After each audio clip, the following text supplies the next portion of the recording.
Unit 38, Settling Down. The one factor that made it possible for humans to settle in permanent communities was agriculture.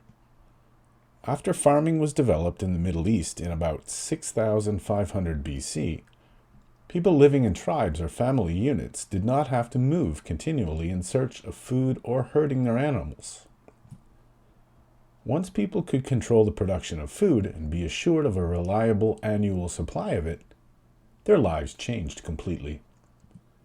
People began to found permanent communities in fertile river valleys, and settlers learned to use the readily available water supply to irrigate the land. Settling in one place made it possible to domesticate animals that could be used as sources of food and clothing. Farming was a revolutionary discovery which not only made a reliable food supply available, but also made settlements possible. With more food available, more people could be fed, and populations therefore increased. The growing number of people meant that more people were available to work, and this led to the development of more complex social structures and specialized workers. With a food surplus, a community could support a variety of workers who were not farmers. Farming has always relied on a dependable water supply from rivers and streams or regular precipitation. The first great civilizations grew up along rivers, but later communities were able to develop by taking advantage of the rainy seasons. All of the ancient civilizations probably developed in much the same way in spite of regional and climatic differences. As villages grew, the accumulation of more numerous and substantial goods became possible. Heavier pottery could replace animal skin gourds as containers for food. Cloth could be woven from wool and flax. Permanent structures made of wood, brick, and stone could be erected. The science of mathematics was an early outgrowth of agriculture. People studied the movements of the moon, sun, and planets to calculate seasons. In so doing, they created the first calendars that they used to calculate the arrival of each growing season. Measurement of land areas was necessary if property was to be divided accurately.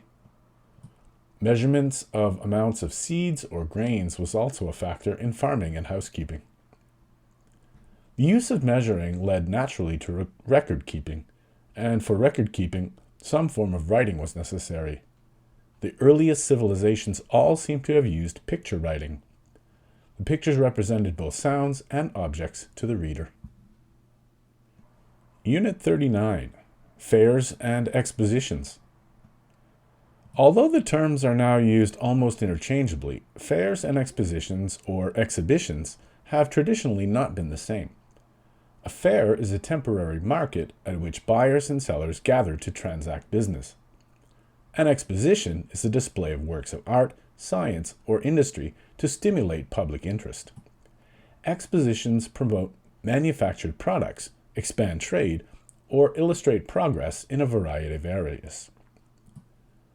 The factor that fairs and expositions have in common is they are both temporary, lasting from a few days to several months.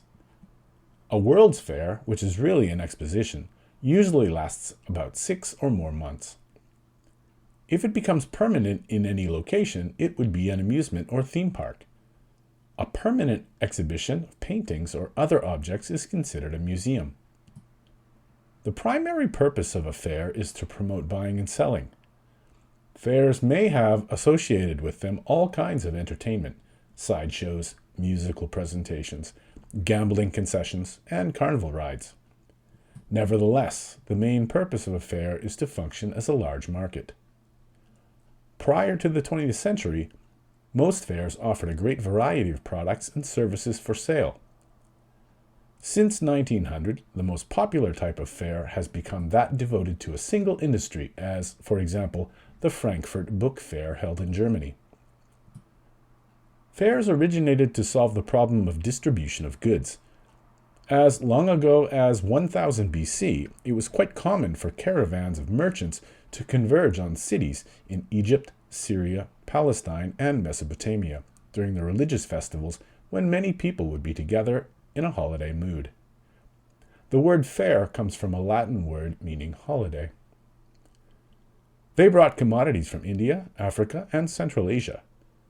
By appearing on a regular, if infrequent basis, merchants could concentrate supply and demand in a certain place at a specific time. As centuries passed, the religious aspect of the feast diminished, and the commercial aspect dominated. With the disintegration of the Roman Empire in the 5th century AD, most commerce in Europe ceased for about 200 years. But in the Muslim world of North Africa and the Middle East, as well as India, fairs continued to flourish. Muslims controlled much of the shipping in the Mediterranean, the Red Sea, and the Persian Gulf. Exotic goods found their way from China, India, and Southeast Asia to these fairs. The merchants also carried commodities from North Africa and the Middle East to India and China.